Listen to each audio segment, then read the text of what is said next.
Steadfast Tin Soldier from 50 Famous Fairy Tales. Once long ago, there were 25 soldiers who were all brothers because they had been made from the same old tin spoon. Each soldier stood very straight and wore a splendid uniform of red and blue. The first thing they heard as the lid was taken off their box was a small boy clapping his hands and shouting, "Soldiers, soldiers!" He, t- he, he took each of their box and stood them up on the table with the rest of his birthday presents. Now all these soldiers were exactly alike, with the exception of one who had only one leg. You see, he had been the last one made, and there wasn't quite enough tin to finish him. But he stood just as straight on one leg as the others did on two, and he is the hero of our story. There were many other toys on the table, but this one caught everyone's eye was a beautiful little cardboard castle.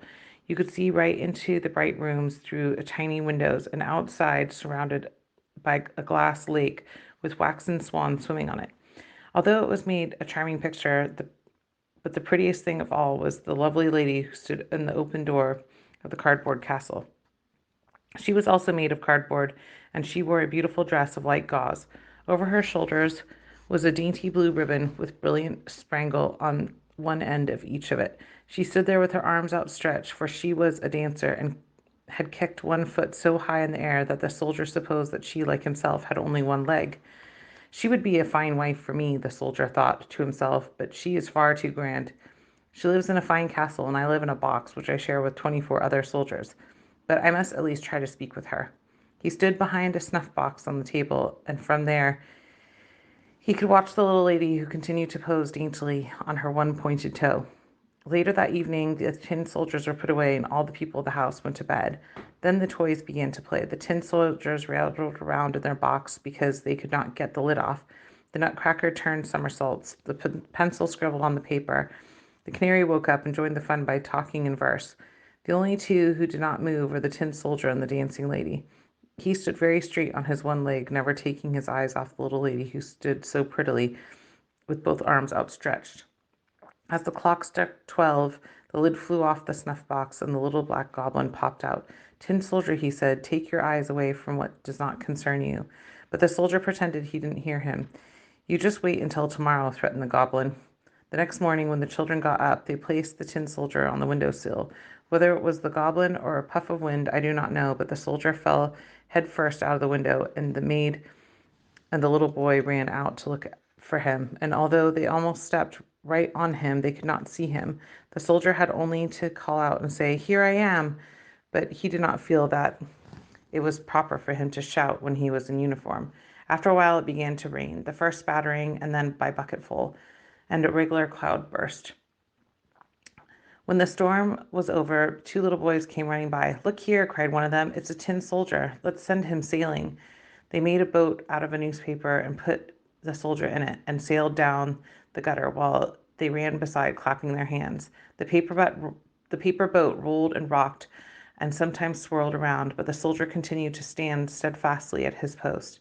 Suddenly the boat went around into a dark tunnel. "Where am I going now?" he wondered. "If only the little lady were with me, I would not care. This is all that little black goblin's fault." As these thoughts ran through his head, a big water rat appeared, shouting, "Have you got a passport? Give me your passport." The soldier didn't say a word, but kept his eyes straight ahead. The rat raced after the boat, calling all the way, "Hold him, hold him. He hasn't paid the toll. He hasn't shown his passport."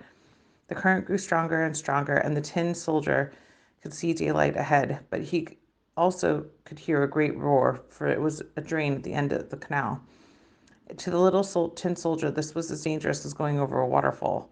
The boat rushed out into the canal, and the soldier stiffened himself while the boat swirled around. Finally, it became filled with water, and the paper grew limp and collapsed, and the water closed in over his head. The soldier thought of the little dancer and how he would never see her again. At that moment, a big fish came along and swallowed him. It was so dark inside the fish, even darker than it had been in the tunnel. The fish swam to and fro, and then suddenly was snatched away. It bumped about and then laid very still. Finally a light appeared, and the soldier someone said, "A tin soldier."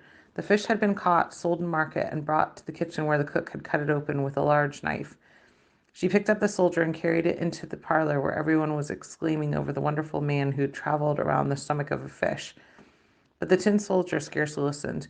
When they set him on the table, he saw by some wonderful miracle he was back in the same room he had been in before. The same children, the same toys were there, and best of all, the beautiful castle with the little dancing lady stood in front of it. She was still balancing herself on one leg, and when the tin soldier saw how faithful she had been, he almost wept tin tears.